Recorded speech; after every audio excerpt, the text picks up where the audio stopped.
Welcome to Purpose 360. I'm Carol Cohn, and today more than ever before, companies, brands, and their partners need to stand for something beyond the bottom line. I've created this program to provide insights and ideas to share with you so that you can apply them to your work the very next day. The goal here is to up-level your purpose and to benefit companies and society. So please join us.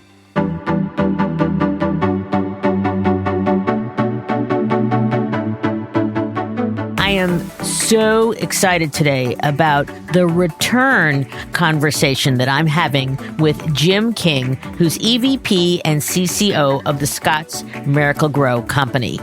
I interviewed Jim in January 2019, a year before COVID, and at the time, the company had not refined its purpose. Well, its purpose has been refined to something that is so delicious. And if you're a gardener as I am, it's just great. And it's simple. Grow more good. The company is a very special company. It was founded in 1868 in Marysville, Ohio. And what you're going to hear in my conversation with Jim is the evolution to grow more good. Jim's going to talk deeply about the company's focus on employees. He's going to share what were the challenges of the pandemic. Think about it. People returned to their homes and they gardened a lot.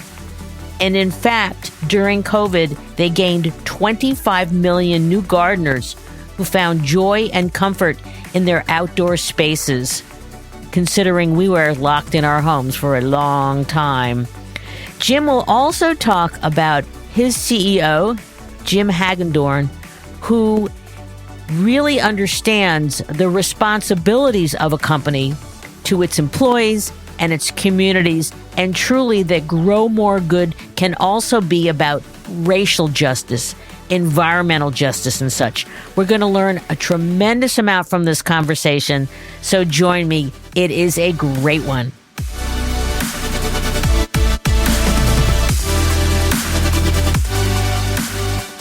I looked back to see when did Jim and I have our first chat, and it was January 2019, and it was only episode 8.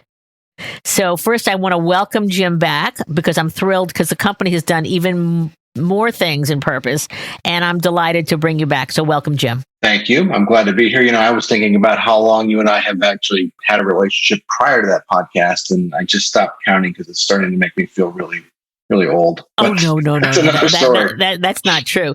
But, I listened again to the podcast because, you wonder, we're now, we had a big milestone. We just surpassed 100 podcasts. And so we're thrilled.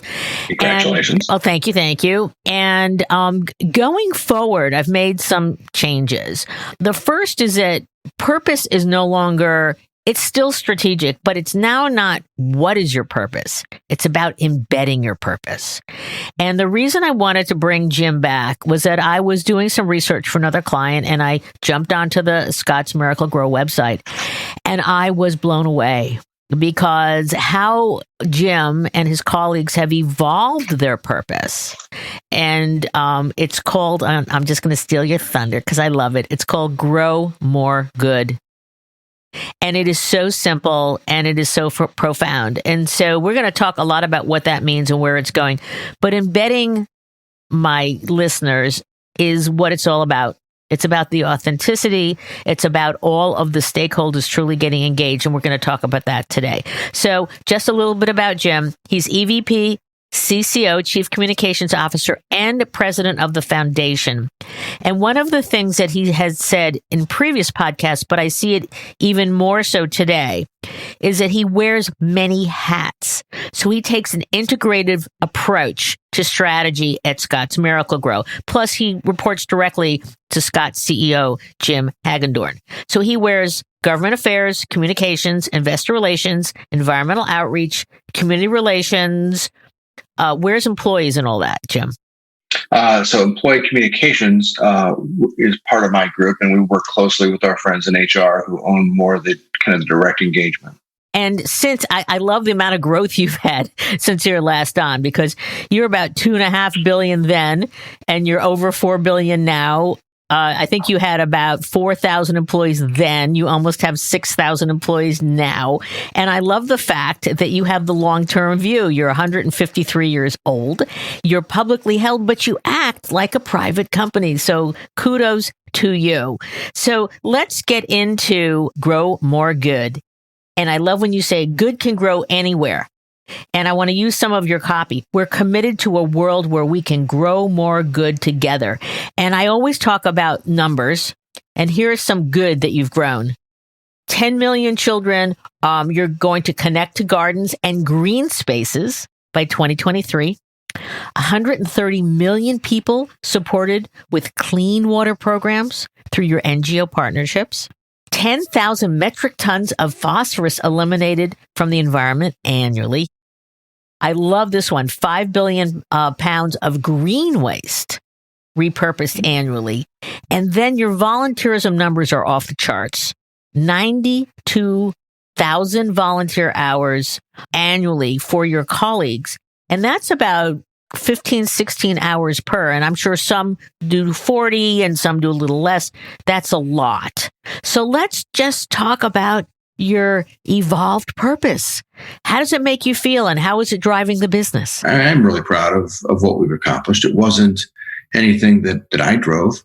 I think what was really important about what we accomplished is that as an organization, we all got on board together. You'll recall I mentioned, the length of the relationship that you and I have had, and we worked on purpose initiatives in the past that I just knew weren't going to resonate the way they weren't going to have the momentum that we needed to be sticky in the organization. And I kept pulling back until I knew that I could bring the brand teams along, that I could bring my partners in HR along, and that everybody saw the benefit of doing it, because at that point it was sticky, and it was also more credible. I think the GroMoreGood brand, if you want to call it that, works because it's authentic, but it also works because we have embedded it in everything that we do. If you go across our brand platforms today, you will see that purpose is part of how they communicate to their consumers. You'll see it in our employee engagement and our recruitment efforts. So it's kind of embedded across the board. And I think that's the thing that's made it work. And I think it continues to gain momentum. So I'm really proud of how far we've taken it. So let's just talk about the barriers or the challenges or the specific actions that you took to embed it. Where it really started was an understanding of corporate reputation, the challenges for corporate reputation, the opportunities for corporate reputation. We did a lot of kind of predictive analysis around different things that the business might evolve to and what the impacts would be on reputation. And I think the more we did that work, the more clearly it became obvious to us that consumers today want to do business with people who share their values. How do they know they share your values if you don't talk about your values and what they are and talk about them in a very real way? And so this started off with an effort to build a brand awareness around the corporation, ScottsMiracle-Gro, but then do it in a way that allowed the brands to also then start to gain leverage from the partnerships with our NGOs that we have created and worked on for now well over a decade, some of our community outreach initiatives. So I think it just, as we started to look more and more at not just the need to talk about purpose, but the analytics that we were getting behind it, it became more obvious to people that, okay, now is the time to work in a more integrated way and push this forward.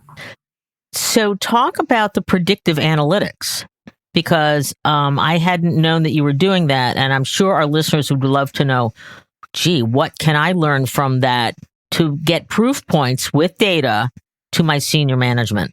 Yeah, I want to be a little bit guarded in how I talk about some of those, because they were specifically related to initiatives that we might take, acquisitions that we might do, divestitures that we might make, expansion of the business, awareness of some of our business partnerships with other third parties. And so we were trying to understand what those steps would mean to us and how people would view the company, if they would view it differently or negatively, more favorably. And also what was really important in that process is that for our business, like for a lot of the people who are listening to this, millennials have been a big part of your business for a long time.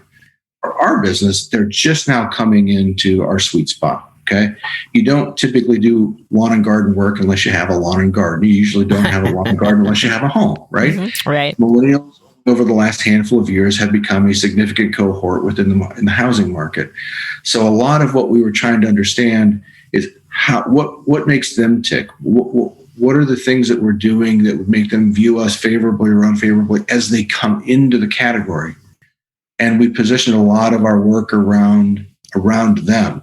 A lot of our storytelling around them, a lot of our paid social, targeting them, even folks that were not yet in the category, but we knew were poised to be there in 2, 3, 4 years.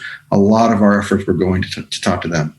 I know from our previous podcast, you talked about someone standing at the shelf, Home Depot, Lowe's, Home and Garden Center, and it's about just feeling good about a brand. You started talking about reputation. But go deeper in terms of, because the programs that you do with GroMoreGood are not nice to haves. They are adding to the halo. You also talk about that you're a science-based company, but that gardening and lawn care is personal. It's intimate. It's emotional. So how do you utilize your purpose and its programmatic work to all of a sudden I'm standing there and I go, oh my God, in my brain, ScottsMiracle-Gro, it's great. I want to buy it. I've yet in 20 years working at this company, talked to a single consumer or met a single person who wakes up on a Saturday morning and says, man, I got to go buy some more pesticides today. Oh, if I only had 3 more bags of dirt in my garage, that would be fantastic. People don't buy our products for that reason. They buy the products that we make because they're used to do something else that they enjoy. Okay. The amount of gardening being done today is significantly higher than a couple of years ago, 10 years ago, 20 years ago. And a lot of that's coming from new gardeners, millennials in particular. They actually garden at a significantly higher rate than their parents, which most people might be surprised by. But they're also more purpose-led, okay? They're not gardening because it makes their house prettier, because it increases the curb appeal, right? Which is what their parents did. They're doing it because there's a sense of accomplishment, because they're growing their own herbs and veggies to put food on the table, because it's a better environmental sustainability story for them, okay? And so if you think about the context of that and you think about, okay, now you're selling inputs for those plants, people want to know that their products that they're using will work in harmony with the environment, that they're going to be safe for their family, for their kids, for their pets. Making sure that they view us as a good steward, that we're a responsible company, that we've taken proactive steps to help the environment, to work with environmental groups, that we treat our associates the right way, that we share their values because we've told them what our values are. Okay.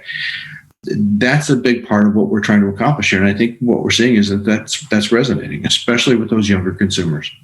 It is resonating. Can you just mention how much growth you've had in the last couple of years? And it's been a good time to be in the gardening business. So the gardening business overall was growing at 1% to 2% a year for probably the last decade. Last year it grew by 24%. This year it's probably going to grow another 9 or 10%. We also sell inputs for the legal cannabis trade, mostly commercial sales. That business has doubled in size, all organic growth, no acquisitions, over the same 2-year period of time. So we've enjoyed a really, really, really nice growth spurt here.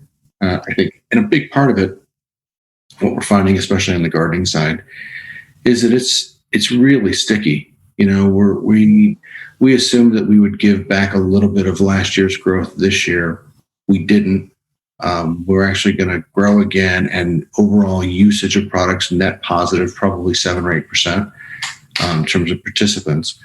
So, what we're seeing is this is a category that I think people have once again discovered as part of COVID. And it's not like some of the other consumer product companies who saw a big bump and then saw it all disappear. Our consumers tend to be a lot more sticky, and that's a good thing for us. I think it's a sense of achievement. I mean, and if you ever want to get instant achievement, grow a coleus plant. I mean, I know when I added Miracle-Gro to my coleus plants, they went boom, and they would just be incredible, overflowing. They're really hard to kill. Just give them a little water and a little sun and some ScottsMiracle-Gro, and they'll be great. Let's talk about GroMoreGood. Mm-hmm. When did the shift happen? Because your previous statement, which I adore, which is about, and now it maybe was always your vision, but I called it your purpose statement years ago, to help people of all ages express themselves on their own piece of the earth. That seemed to be kind of the previous one. I loved it. But then GroMoreGood came about. So talk about that evolution, and the simplicity of it's beautiful. The vision statement to help people of all ages express themselves has not really changed. It's what we mm-hmm. do, right? Right. Again, gardening is one of those extraordinarily personal things. You have your coleus plants. The garden that we have here in South Carolina is spectacular. It's a really personal choice for people, and it's a really intimate business. Really, it's experiential in a very cool way, and so I think that's still kind of what we do. GroMoreGood is how we do it. What our kind of values are, and the idea of talking about it. We've used variations of GroMoreGood internally to some degree for years, but part of what we realized that we also needed to do is use it as an invitation. Okay, help to join the cause, work with us to grow more good. So when we say we believe we can grow more good, the good can grow anywhere. I think what we really are saying by that is this is what we're doing, but you can do it too, and help us. Okay, so that's kind of how we think about the two living side by side. You talk a lot about your employees. And it seems that in a way, and obviously maybe COVID made it even more important for you, but they seem to be leading in your communications on your website and the kind of programmatic work you're doing. So talk about that and the primacy, at least as I see it, as your key stakeholder and why that's so important to the business. On the last conversation that you and I had, I talked a lot about authenticity. And I think the thing that is missing from a lot of purpose initiatives, I don't like the term campaign because I think it just suggests a level of inauthenticity. But I think a lot of what's missing is a storytelling approach that really makes it credible and brings it to life. The stories that you hear from our associates, whether it's about how they view our company, how they view our benefits programs, how they view the opportunity to do some of the volunteer outreach that you mentioned before, is what's really brought this thing to life for us. And you mentioned that you noticed it. Let me just tell you, like, some of the data I'm sitting here looking at in front of me. Our purpose-driven traffic to our website has increased year over year by 169%. Overall web traffic is up almost 2/3 over that same period of time. About a quarter of that traffic is driven by associate-led stories. And what we're seeing is when we use those associate-led stories to share with people what we're doing, what GroMoreGood is all about, the average time that they spend engaging on those stories is almost 10 minutes. Okay? Wow. That's huge. Exactly. That's huge. You think about the attention span of the average person today, it's almost 10 minutes. So we're bringing them in by sharing the stories of our associates. Our associates are really enthusiastic about participating in it. They love the GroMoreGood initiative. Even during COVID, we had GroMoreGood days. We had drive-throughs where the entire executive team would stand in the parking lot, and we literally for 8 hours, and every associate would drive through and have a moment to catch up, and we'd give them a gift bag. We'd thank them for what they were doing. We'd, engage with them however we could while we were all still working remotely. And I think people, they love working here, and they love sharing the story because they believe in what we're doing. And we will, in our show notes, you have a wonderful video of just your employees talking about growing more good. And they are so enthusiastic. And you can tell they're not scripted.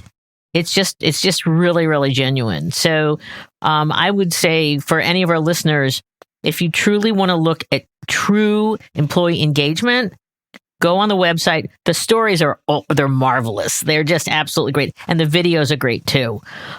So kudos to you. Let's just talk about COVID and your employees. Besides the fact that I love the fact you stood out there, the senior management, 8 hours, saying hi to your employees, maybe throwing some product in their trunks or something like that. What else did you do to take care of them during COVID? Like a lot of companies that have manufacturing facilities, we couldn't shut down our manufacturing facilities. Heck, we could barely keep up in our manufacturing facilities because the business was growing so fast that literally our supply chain was struggling to keep pace. And we recognized early on that here we were in our corporate headquarters and other offices that we maintain with all of the white collar associates and executives working from home, being comfortable, what a terrible sacrifice. You got to work from home. And at the same time, we were still asking the field sales force to go out in the field. We were asking the manufacturing and distribution associates to come to work every day. And yes, wear PPE, and we put in protective guards and all those kinds of things that were appropriate to do. But we also paid them at the height of COVID a 50% premium to their hourly salary, 50. Whoa. And it was on our part a recognition that we knew we were asking you to make a sacrifice. We were taking every step that we could to keep you as safe as we could. But you're also being asked to do something that we're not asking the executive team to do. So we're going to carve out a very big pile of money to make sure that we're showing appreciation as much as we could. So that was part of what we did for the supply chain associates, and I think and sales associates. So that was really widely appreciated. That's extraordinary because, you heard about, we're going to give another $1 an hour, to an associate or something, or 50 cents an hour or whatever. I mean, 50% bump is extraordinary. And I have to remind our listeners, you're a public company. This isn't a private company that could do that.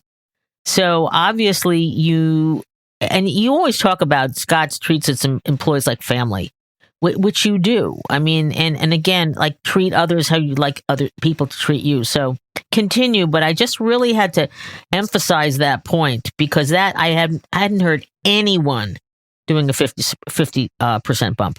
No, you'd see, $1 an hour, $2 an hour, 10%, something like that. But nothing to the extent that we did. We weren't looking for accolades for it. You've heard me say this too. I work directly for the CEO, and Jim. It's a term that he used, or a question that he posed that we then actually embedded in our GroMoreGood efforts. What would a good company do? And it seems like a really simple question, and it's usually not a very simple question. It's usually a really complicated question. But as it came to this one, we didn't think the answer to that was give an extra couple bucks. People were dying. It was a high stress situation for folks, and we thought that was the right approach. And we were very clear with Wall Street. This is what we're going to do. It's going to increase our costs. So be it. And we just absorbed it. Now we happen to have, a fantastic year last year. And so nobody gave us problems for the expense that we incurred, but it didn't matter to us whether they did or didn't. We were going to do it regardless. That's tremendous. So kudos to you about really embedding your purpose and walking the talk. Let's talk a bit about some of your initiatives.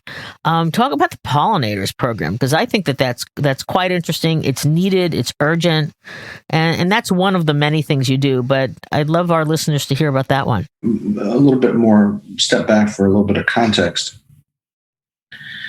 For, I don't know what it's been, 12, 13 years, 14 years now, we have worked very closely with a number of NGOs across the country, probably all told during that period of time, upwards of 40. I think the current list of folks that we're working actively with is somewhere around 25 or so. But a handful of years back, there was a lot of pressure on a classification of pesticides called neonicotinoids, which is a systemic pesticide that is primarily used in agriculture. And there was concern about the impact of neonics on the bee population in particular. And the research was really unclear on whether these pesticides were impacting honeybee colonies or not. It's not a huge category within the consumer side, but what we did not want to have happen is our consumers go back to what I said earlier, like they want to know the products are safe for the things that they're trying to do. They're trying to grow beautiful gardens. They like bumblebees and butterflies around their gardens. And so we made a decision a handful of years back to take neonics out of our product lineup. We did that before anybody else did. Very few actually people have followed that model, because we did not want our consumers sitting there worrying about it. Moreover, what we wanted to do is help them find more ways to attract the kind of pollinators that they wanted to their gardens. And so we created a couple of different NGO partnerships with groups that were focused on pollinators in particular. And we supported their efforts to work on pollinator education, pollinator gardens around the country. And they helped us with some of our consumer education efforts as well. So it's been a great partnership. We have created upwards of 150 pollinator gardens around the country over the last year and a half or so. I think 17 million square feet of pollinator gardens created last year. So it's been a big focus of the team's effort, the part of my team that works on ESG issues in particular, and one that we're, again, really, really proud of. And I think, again, this goes back to how do you embed things. The parts of the organization on the gardening side and on the pest control side of the business that were affected by this, we created forums for them to sit down with these NGO communities and understand, like, what are your concerns? That gave the NGOs the opportunity to understand what we were doing, what our commitment was, how we were trying to communicate to consumers. And we found a lot of common ground, and we're able to actually help each other. And it really has been beneficial to both sides. I want to underscore that point, because you do a lot of work, because of your public affairs background, in bringing disparate interests, NGOs together, some of them which are not friends. And you talk and you listen, and then you act. You talk about value and vulnerability in our last podcast. You're a master at it. So can you share with our listeners some of the insights in bringing those groups together and what you can learn by listening? Listening goes both ways, right? We're listening, they're listening. It gives them a better understanding of what it is that we're really trying to accomplish, what our business is really about, helps them understand that, let's just I'll keep going back to how consumers use our products. This is a really unique category, and it's probably the only one that you can think of that every time somebody uses our product, they are physically interacting with the planet, okay? Touching the environment in a very tactile way. Selling people products that work in opposition to the environment is a death sentence for us. It makes no sense, okay? And so helping some of these organizations understand who our consumers are, how we're trying to service them, what our purpose really is in doing that, not our GroMoreGood purpose, but like providing them the tools that they need, I think is really informative and educational for those groups. Likewise, we understand where their concerns are coming from, what kind of behaviors that they're looking for, what things keep them up at night. And for our R&D and our marketing people to hear those concerns voiced to them directly and to create a dialogue and sometimes shape some changes in product profiles and some of our packaging and some of our consumer education is really helpful. And we've been able to get that from them. So it works both ways. I think the idea of pretending that opponents don't exist is just foolish. They do, okay? They always will. Sit down and figure out where you can find common ground. Figure out how you can support some of their efforts. Is there risk to that? Hell yeah, there's risk to that. And a lot of folks, a lot of companies won't do it. Let's go back to being a public company. A lot of public companies just want to keep their head down and just keep turning the crank and making money. And risk is not something that a lot of people want to take on as it relates to public affairs issues. I think sometimes you have to get it right. And we have. And I think more than anything during my tenure, I think the thing that I'm most proud of is the fact that we have taken some of these challenges in our organization and we've turned them into opportunities by sitting down with people who didn't really understand our business and therefore were taking shots at us. And did you have to convince Jim Hagedorn, your CEO, to do these things? Because you placed some big bets. When you did the George Barley Water Prize, that was a $10 million water prize to try and find a solution for algal blooms that, as you said, 15,000, bodies of water in this country and, how they're being impacted. But it was a national issue. But it was a big number. You took on the presenting sponsor. Did you have to convince him? I mean, how did you work with him? I'm really fortunate that I work for somebody like Jim who gets that. I have been really empowered for quite a long time to drive these efforts because he believes in them. Okay. Just within the last handful of weeks, he's come to me again and said, should we be sitting down with our NGO partners and talking to them about XYZ challenge that we have coming our way? And the answer is absolutely. Okay. Because we want them to understand if this opportunity manifests itself on day one, that they get it and they embrace it and they say, we understand what you're doing and we support it.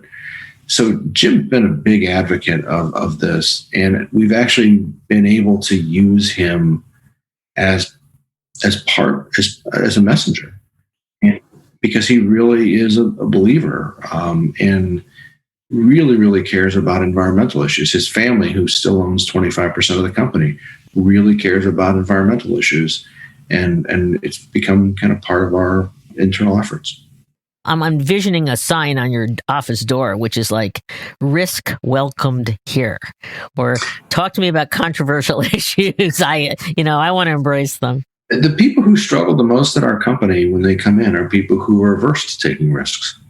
The people who embrace them, I think, are the people who do the best. And obviously, listen, if you just keep taking dumb risks and failing, well, that's a problem.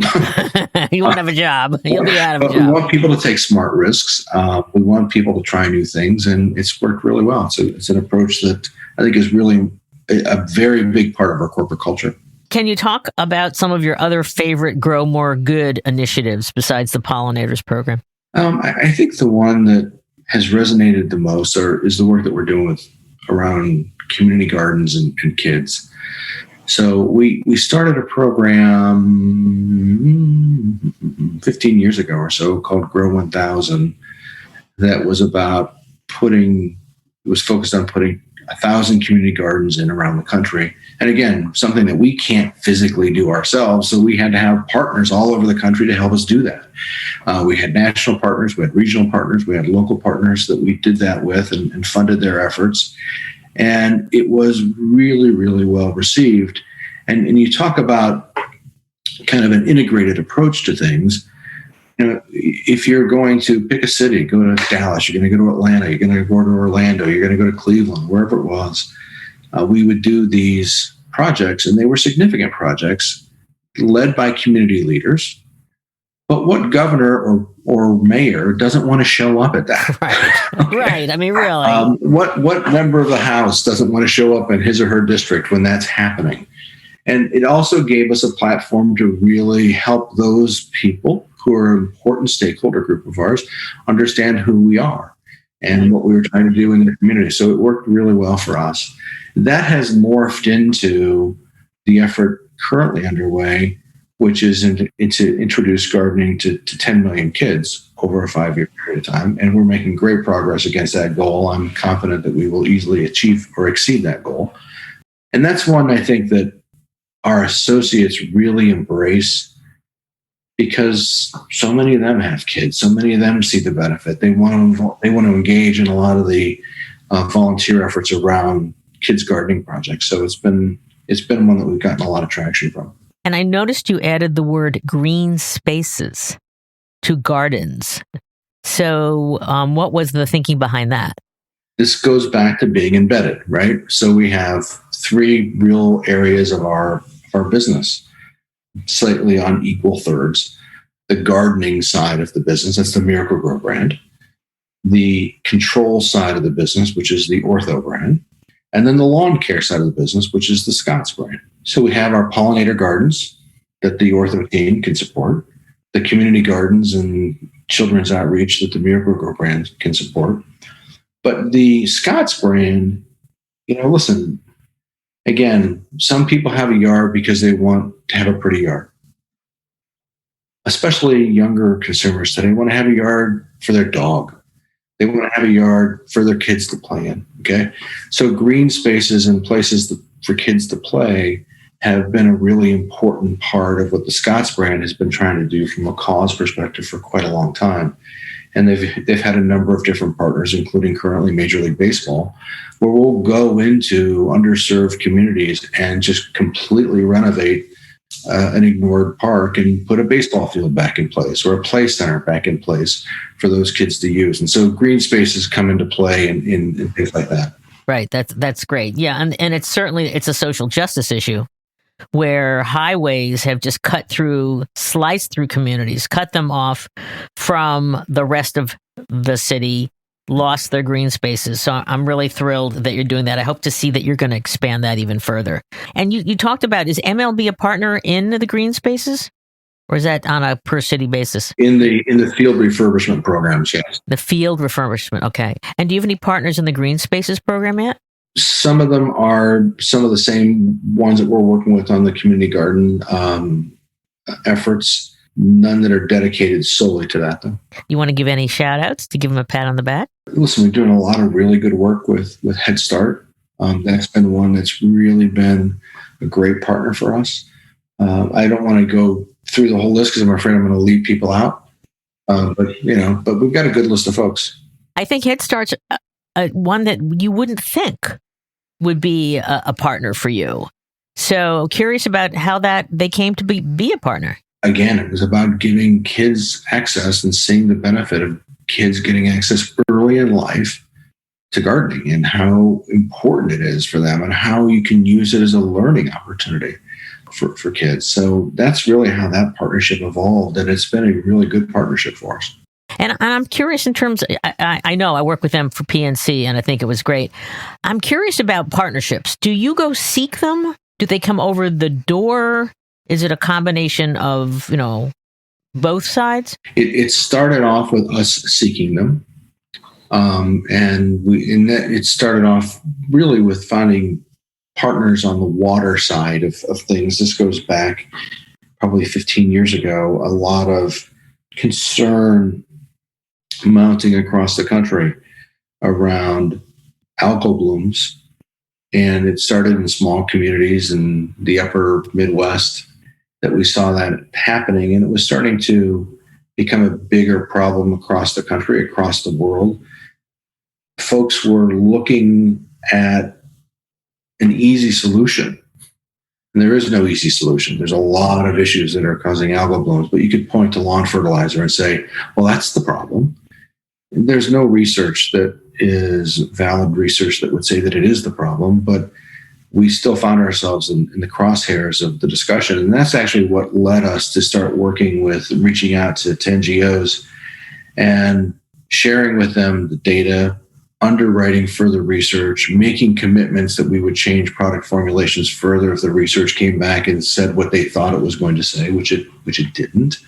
But we started working with them and building a relationship that just grew and grew and grew. And I think part of what we were doing then, Carol, is also creating forums, bringing all these disparate voices together. And so we bring 50 people together to talk about water quality issues. And what started to happen is that there was a conversation that started to build within that community, and all of a sudden our phone started ringing, and folks were saying, "Hey, we understand, what you're doing. We'd love to tell you what we're doing. Maybe you can support us too." So some of it's us reaching out, some of it's people reaching out to us. But you were a convener and you were open to it. And I think that some companies are very shut down, like only the ones that we chose. And I think that you're proving for years and years of success that it's two-way, and it's being open, value and vulnerability in some of those issues, that's where the really great work and results can happen. Mm-hmm. You simplified the purpose, grow more good. And so if you were talking at a conference to your colleagues that sit in your seat, and they were saying, my CEO is just, oh God, asking me, what's our purpose? What's our purpose?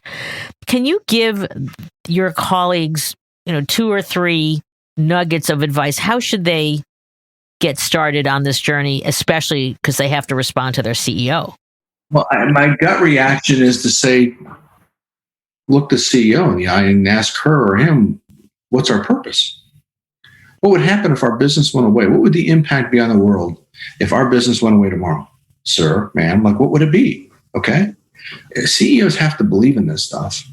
I think actually leading a company and understanding the answer to that question is really, really critical. It can't be a tagline.